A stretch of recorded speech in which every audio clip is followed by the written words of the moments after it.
रात को घर जाके सोते हैं, ये 15 दिन में घर पहुंचते हैं। इनकी जन्म देने वाली माँ और बच्चों का मुझे क्या हालत होती है।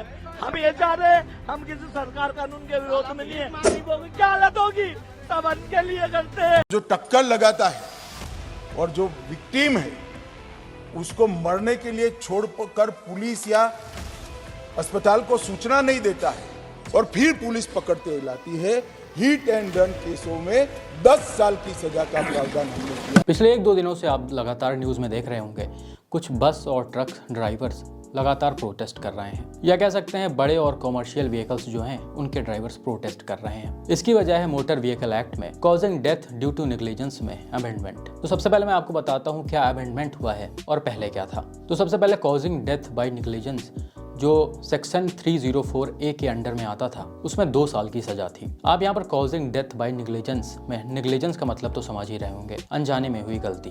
तो ये चीज़ अमित शाह जी ने उस दिन भी मेंशन किया था जिस दिन इन्होंने रूल में अमेंडमेंट किया था। इन्होंने बोला था कि अनजाने में लोगों से गलती हो सकती है क्योंकि सड़क पर इतनी सारी व्हीकल्स चलती हैं, तो कहीं ना कहीं ये सिनेरियो क्रिएट हो सकता है। निर्यातन हत्या में भी मान्यवर हमने 2 बदलाव किए। एक बदलाव किया है कि कोई गाड़ी चलाता है, टक्कर लग जाती है, इरादा नहीं होता है, व्यक्ति इंजर्ड हो जाता है और फिर वो व्यक्ति पुलिस थाने में फ़ोन करता है, 108 में फ़ोन करता है, अस्पताल में पहुंचाता है, तो इसका इरादा मारने का नहीं है। इसके लिए हमने कम सजा का प्रावधान किया। पहले कॉजिंग डेथ बाय नेग्लिजेंस और हिट एंड रन ये दोनों ही चीज़ साथ में एक ही रूल के अंडर आते थे, लेकिन अब जो नया रूल बना है उसमें इन दोनों ही चीज़ों को अलग कर दिया गया है। अब हिट एंड रन में आपको 10 साल की सज़ा और 7 लाख तक का जुर्माना देना पड़ेगा। और इसी चीज़ को लेकर इतना ज़्यादा प्रोटेस्ट और ना सहमति लोगों के अंदर चल रही है सरकार को लेकर।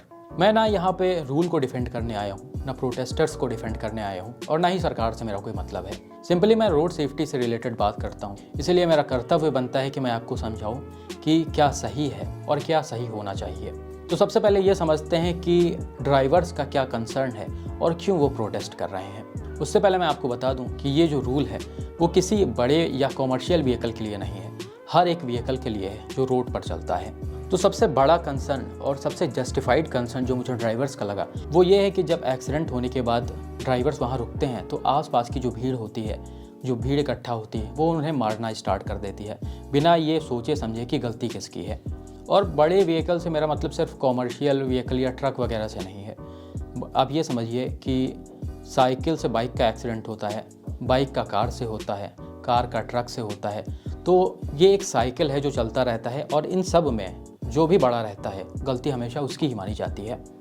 तो यहाँ पर सबसे पहले सरकार को ये रूल बनाने से पहले इस चीज़ पर फोकस करना चाहिए था कि मान लो किसी ड्राइवर से एक्सीडेंट होता है तो वो उस स्पॉट पर पुलिस को कैसे इन्फॉर्म करेगा और वो खुद को कैसे सेफ रखेगा। इसके बाद आ जाते हैं हम पुलिस के ऊपर, जो इन केसेस में सबसे बड़ा रोल प्ले करता है। और आप इंडिया की पुलिस के बारे में तो जानते ही होंगे, अच्छी है तो अच्छी है, लेकिन अगर थोड़ी सी भी ख़राब है तो वो किसी आदमी की पूरी ज़िंदगी बर्बाद कर सकती है। और आपको ये चीज़ तो पता ही होगा, जो बड़े व्हीकल्स होते हैं कॉमर्शियल जैसे बस ट्रक वगैरह, उनके जो ड्राइवर्स होते हैं वो लोअर मिडिल क्लास के अंडर में आते हैं, जिनके पास बहुत ज़्यादा पैसा नहीं होता है। ये 10,000 15,000 पर जॉब करते हैं और इनको दबाना पुलिस के लिए सबसे आसान होता है। और पुलिस भी इस लॉ का मिसयूज़ कर सकती है घूसखोरी के लिए। बाकी आपने एग्जांपल अभी रिसेंट में ही चैनल पर देखा होगा, राजस्थान का एक केस आया था जिसमें सब कुछ होने के बावजूद, प्रॉपर वीडियो प्रूफ होने के बावजूद पुलिस ड्राइवर पर केस करने जा रही थी और ड्राइवर ने अगर पैसा ना दिया होता पुलिस को, जो भी 20,000 25,000, तो वो आज फंसे होते। कितना अभी बाहर ये सारी चीज़ें हो गई, ट्विटर पर हो गया था, सारे पुलिस को पता चल गया, लेकिन कोई एक्शन नहीं लिया गया। तो ये सारी चीज़ें हैं जो ध्यान देने वाली हैं। अब बात करते हैं अवेयरनेस और इंफ्रास्ट्रक्चर के बारे में। ये भले ही ड्राइवर्स का कंसर्न ना हो, लेकिन ये मेरा कंसर्न है और आपको भी अभी समझ में आ जाएगा कि मैं ऐसा क्यों बोल रहा। तो अपने इंफ्रास्ट्रक्चर में काफ़ी कमियाँ हैं। जैसे एग्जांपल के लिए हम बात कर लें तो कभी भी एक्सीडेंट के समय जल्दी टाइमली पुलिस पहुंचती नहीं है कि वो समय से स्पॉट पर आ जाएं और ड्राइवर या एक्यूज्ड को पब्लिक के गुस्से से बचा लें। दूसरी चीज़, साबित कैसे करेंगे कि गलती किसकी है। मान लो कोई एक्सीडेंट होता है, ऐसा तो है नहीं हमेशा एक ही की वजह से एक्सीडेंट होता है, काफ़ी आप लोगों ने देखा होगा दूसरों की गलती होती है लेकिन फिर भी एक्सीडेंट्स हो जाते हैं। ये सबसे बड़ा एग्जांपल आप देखिए, इस बाइकर की वजह से ये दूसरा बाइकर ऑपोजिट लेन में गया और ऑपोजिट लेन में आ रही एक्सयूवी ने इनको हिट कर दिया, जिसमें शायद इनकी डेथ भी हो गई। और स्पॉट पर आप देख रहे हैं वो रुका नहीं, एक्सयूवी वाला वहाँ से निकल गया है। अगर ये रुकता तो इसके साथ क्या हो सकता था आपको पता है, क्योंकि लोग ये नहीं देखेंगे भाई कि किसकी गलती हुई है। और मान लो यहाँ पे CCTV ना लगा होता तो वो कभी ये प्रूव ही ना हो पाता कि एक्सयूवी वाले की गलती नहीं है। यहाँ तो चलिए CCTV लगा हुआ है, लेकिन हर जगह क्या इंडिया के सड़कों पर CCTV लगा है? नहीं लगा है। करीब 65 लाख किलोमीटर प्लस इंडिया का रोड इंफ्रास्ट्रक्चर है और एक्सीडेंट्स हर रोड्स पर होते हैं, हर जगह होते हैं। और उन सभी जगहों से डेटा कलेक्ट करके प्रूव करना बहुत बड़ी बात होती है, क्योंकि हर जगह CCTV कैमराज नहीं लगे हुए हैं। इंफ्रास्ट्रक्चर तो आप समझ ही गए, अब अवेयरनेस के बारे में जान लीजिए। किसी भी ड्राइवर को ये नहीं पता होता है कि रोड पर किस स्पीड लिमिट के हिसाब से चलना है, कौन से लेन में चलना है, कहाँ से ओवरटेक करना है, मोड़ने के कितने देर पहले इंडिकेटर देना है। मतलब बेसिक चीज़ें लोगों को नहीं पता होती हैं। इनफैक्ट अगर हम बड़े व्हीकल्स, कॉमर्शियल व्हीकल्स की बात कर रहे हैं तो आपने देखा होगा जितने भी नेशनल हाईवेज़ और एक्सप्रेसवेज हैं उस पर हमेशा ये ट्रक और बस वाले भाई राइट लेन में चलते हैं, जबकि इनको चलना चाहिए लेफ़्ट वाले लेन में। राइट वाला लेन ओवरटेकिंग के लिए होता है। लेकिन मैं दावे के साथ कह सकता हूँ कि 90% से भी ज़्यादा रोड्स इंडिया में आपने देखे होंगे सारे ट्रक वाले राइट में चलते हैं। तो ये कुछ बेसिक चीज़ें हो गई अवेयरनेस की। और अवेयरनेस के बारे में वैसे बहुत सारी चीज़ें हैं, आप मेरे रेगुलर व्यूवर होंगे तो पता ही चलता होगा, अभी यहाँ पर बहुत ज़्यादा नहीं बता सकता मैं। तो ये सब कुछ रीज़न्स हैं जिसके वजह से मैं पर्सनली इतना ज़्यादा वैल्यू इस लॉ को नहीं दे सकता। और इसी के बारे में जब मैं देख रहा था तो रिसेंटली मैंने टाइम्स ऑफ इंडिया का एक आर्टिकल पढ़ा जिसमें road safety expert Rohit Baluja ने एक स्टेटमेंट दिया था। उनका कहना था कि गवर्नमेंट को ये क्लियर करना चाहिए कि विक्टिम क्या शॉर्ट ऑफ एविडेंस प्रोवाइड करेगा जिससे एक्यूज्ड को सज़ा मिल सके। अगर पुलिस के पास कोई सॉलिड प्रूफ नहीं है या उस प्रूफ के लिए कोई फॉरेंसिक इन्वेस्टिगेशन नहीं हो रहा है तो कोई भी मिसयूज़ कर सकता है इस चीज़ का। कोई भी से तो आप समझ रहे होंगे सबसे ज़्यादा कौन मिसयूज़ करेगा। और उन्होंने ये भी चीज़ स्पेसिफाई किया कि इंडिया में हार्डली फॉरेंसिक एविडेंस यूज़ होते हैं रोड एक्सीडेंट्स के केसेस में। तो इस चीज़ से ये भी समझ सकते हैं कि इस लॉ का कितना ज़्यादा मिसयूज़ होगा। तो ये रही रिपोर्ट्स की बात और लोगों के जो दावे हो रहे हैं। अब मैं अपना प्रोस्पेक्टिव आपसे शेयर करता हूँ। उससे पहले ये 3 एक्सीडेंट्स लाइन से चल रहे हैं स्क्रीन पर। इन तीनों ही एक्सीडेंट्स को आप देखिए और उसके बाद जज करिए।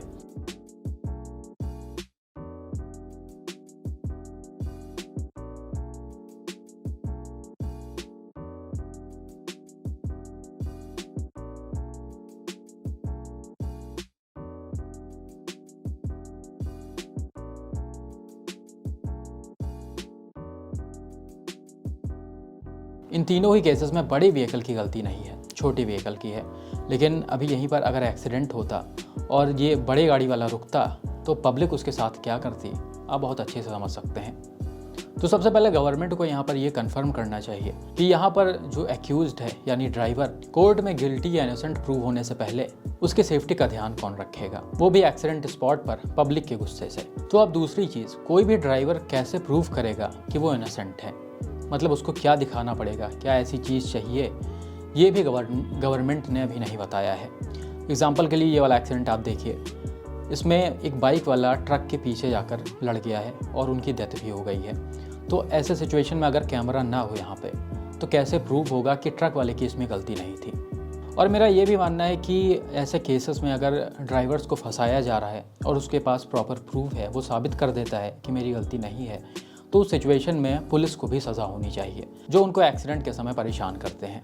तो सबसे पहले ये जो प्रॉब्लम्स हैं, अवेयरनेस, इंफ्रास्ट्रक्चर, पुलिस से बचना, अक्यूज्ड की सेफ्टी, इन सारी चीज़ों को लॉ से पहले सुधारना चाहिए। उसके बाद इस लॉ को इम्प्लीमेंट करना चाहिए। और इस तरह के स्ट्रिक्ट लॉ इंडिया में बहुत ही ज़्यादा ज़रूरी हैं। और मेरा मानना है कि अभी जितने भी मोटर व्हीकल एक्ट्स हैं उनको भी और ज़्यादा स्ट्रिक्ट कर देना चाहिए। लेकिन उससे पहले इंडिया को अवेयरनेस और इंफ्रास्ट्रक्चर पे ज़्यादा ध्यान देना होगा। अब आप लोग सोच रहे होंगे ऐसे लॉ की ज़रूरत ही क्या है। मैं उनकी भी बात कर रहा जो गाड़ी ड्राइव करते हैं। अब आप इमेजिन कीजिए कि आपके घर का कोई भी मेंबर, चाहे आपके पिता हो, मदर हो, छोटा भाई, बड़ा भाई, कोई भी साइकिल से, बाइक से या फिर पैदल ही रोड पर निकल रहा है और उस रोड पर कोई ऐसा आदमी आ रहा है जो बहुत ही एग्रेसिव ड्राइविंग करता है या बहुत ही गलत तरीके से ड्राइविंग करता है, जैसा आप लोग अक्सर ही देखते आ रहे होंगे। वो आपके फैमिली मेम्बर को उड़ा के चला जाता है और आपके फैमिली मेम्बर की जान बच भी सकती है अगर वो टाइमली रुक कर हॉस्पिटल उनको लेकर चला जाए।